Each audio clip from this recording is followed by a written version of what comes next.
Hey everybody, it's Bethany. It is now officially November 21st. It's about 3 o'clock in the afternoon here in the Ozarks. I live on the Lake of the Ozarks here in Missouri. Um, anyway, I was just getting back with you guys. So I think I was on here this morning during one of my episodes of sweating and vomiting and all of that. And I had said I would come back and kind of give you more detail about my cancer. So I have three different kinds of cancer, and they're all stage 3. This began for me in discovery mode of approximately 3 months now ago. Now, granted, I am almost 49, and I've been getting my yearly mammograms since I turned 40. When I decided, I came from Davenport, Iowa. I lived there for over 30 years before I moved here to the lake. And I always never missed a mammogram. And my mammogram happened to be in the same week as the week I decided to move to the lake. So I did miss that mammogram, and I should have rescheduled right away, but I didn't. And so anyway, I moved out here for a relationship and moved in with him, and we were playing around, and in the course of that, he had grabbed the side of my boob and felt a lump. I didn't know it was there, had no idea. He said, "What's that?" Had me place my hand on it, and then I felt it, and I just thought it was a cyst because I've already had a full hysterectomy. Well, not full. They did leave one ovary that was attacked by billions of cysts. So even as a little girl, I had some issues pretty much since birth with cysts attacking my body. So that's the first place my head went. It was just cysts, no big deal, but neither here nor there. By the end of within about 5 hours of that, it got irritated. I always call it got woke. It got woke from him discovering it and then me grabbing it. Well, then that left breast swelled up to twice the size of my right breast, and this, what I was calling the cyst at the time, had swelled up to like the size of about a not quite a golf ball, but good size, almost. And I knew something was wrong, but was still in denial. But I went ahead and made the appointment right away with my doctor here at the lake, and she examined me. It was like the next day, and they were right on top of it. And she said, "This is not a cyst.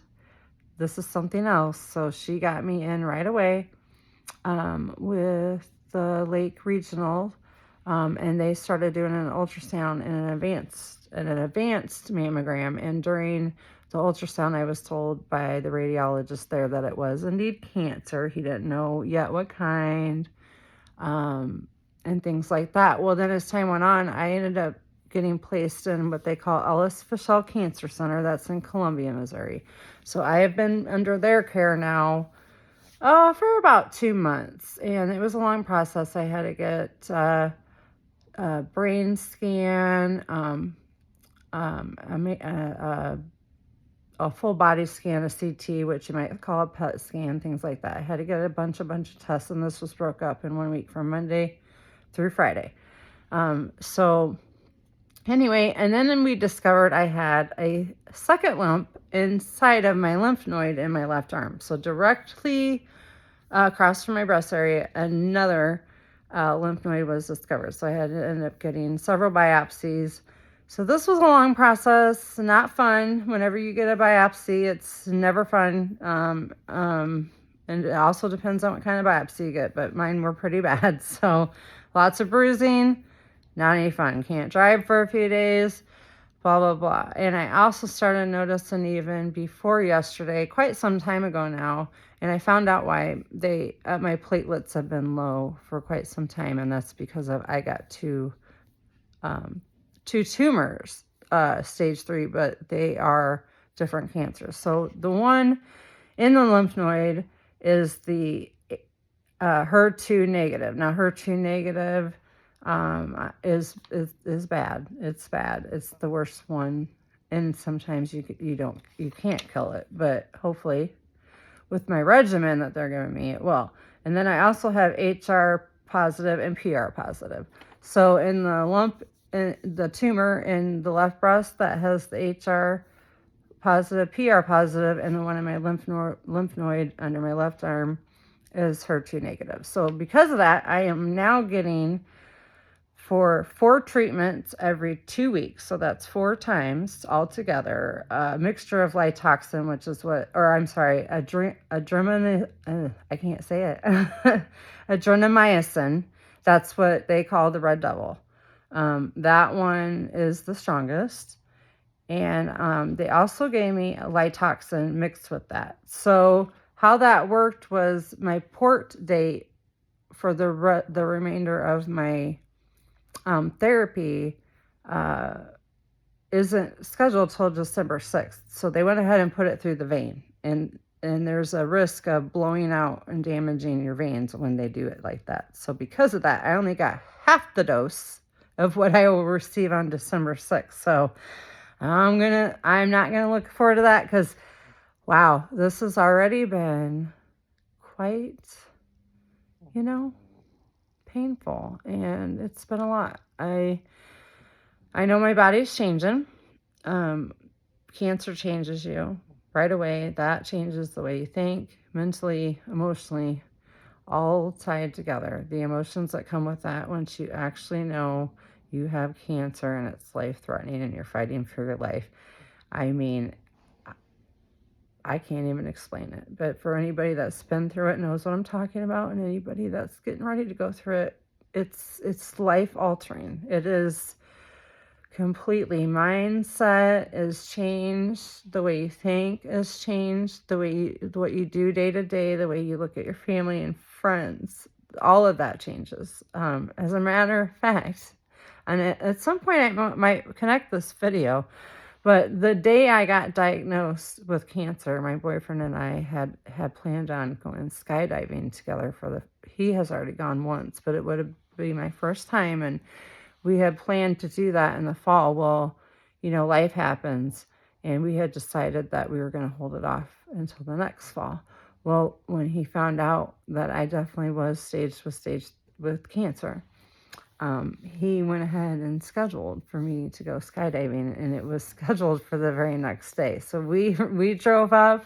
We live in the lake area, and we drove up to Kansas City, and he took me skydiving. And I'm going to tell you right now, I was already there. I couldn't wait. I was the first person to jump. I couldn't wait to jump. I had no fear. I was all ready to live life, even though I knew I was stage 3 cancer and this could knock me down. I was ready for the fight in the beginning, and I'm a fighter, and that's how you got to be. I'm here to tell you, if you don't stay strong up here, it'll make everything worse. You really got to get a grip as soon as you can.